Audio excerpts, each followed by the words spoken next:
Absolutely fantastic. Once again, very high level. We've got to speed things up. We're getting to an end. So I have a penultimate act, ladies and gentlemen. Once again, round of applause from this side. Whip it all the way around. And a bit of cheering. And a bit of welcome to the stage, Simon Coops.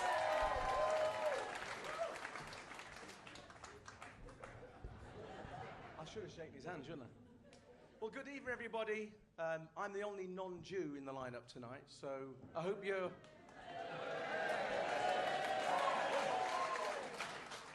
hope you're looking forward to some goyish humour.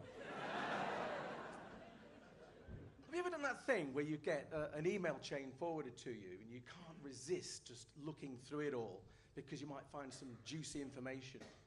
Well, I got one the other day from the Fed, about this event. And I couldn't resist it. And I looked down and I was shocked because they described me as a genital.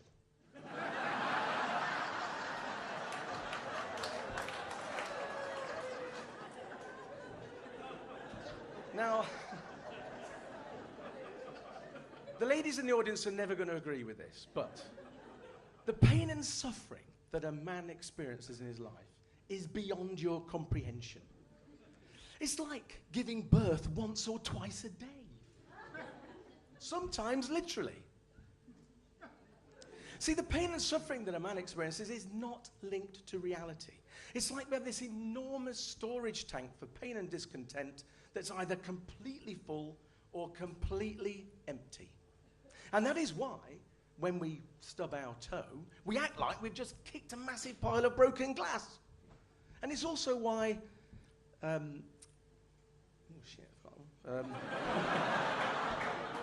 it's also why, yes, this is the one. It's also why when we get a sniffle, we act like we've got some lethal combination of bird flu and double pneumonia. And it's also why when we feel like we're lacking a bit of marital attention, that we act like we're in some sort of desert epic, crawling through the sexual Sahara on our hands and knees, clothes all ragged, lips cracked and dry, just gasping for something moist.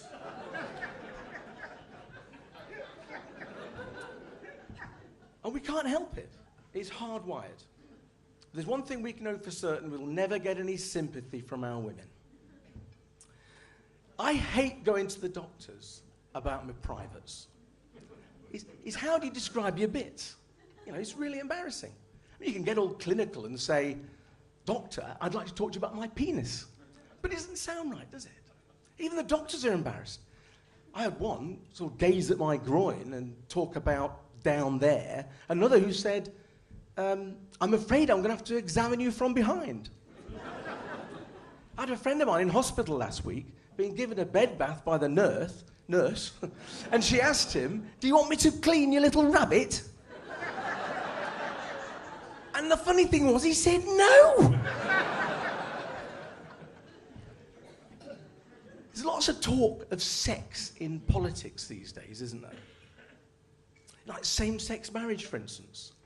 Well, I don't get this subject. I mean, in my experience, all marriage is same-sex. Every time it's the same. That's my wife there. It's not all true. And the Tories are going on and on about an in-out referendum. What's that about? I don't think I'd have to do that. Oh, yeah. Everything's so superficial these days, isn't it? People want writing on everything. They even want writing on their bodies. Weird Gothic writing. Pathetic, semi-meaningful sayings, complete with spelling mistakes, and the faces of current heroes. Well, I think they're going to regret this, because can you imagine if 20 years ago you were a big fan of Jimmy Savile and you had his face tattooed on your leg with "Jim fix it for me" underneath? You wouldn't be very happy, would you? I love technology, and I love my sat-nav. But how many times have people given me directions because sat-navs don't work where they live, and I've not listened. I just stare blankly at them because I've got complete faith in my sat-nav. and then I get lost.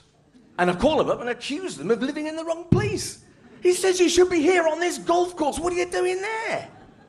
And then they give me some more directions that I don't listen to, and I face the prospect of having to stop and ask for directions.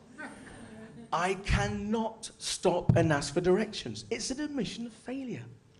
It's an admission of failure in the same way that stopping to go to the toilet is an admission of failure. Now that's an unfortunate combination, isn't it?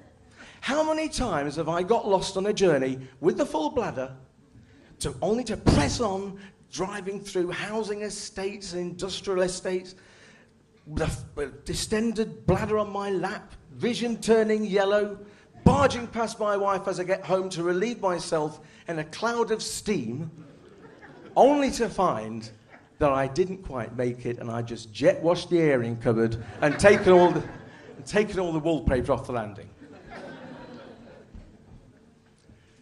Well, ladies and gentlemen, that's my lot, and thank you very much for listening. And I'd just like to end with a hope and a wish for you that this isn't the only time that you find some entertainment from a gentleman this evening. Good night.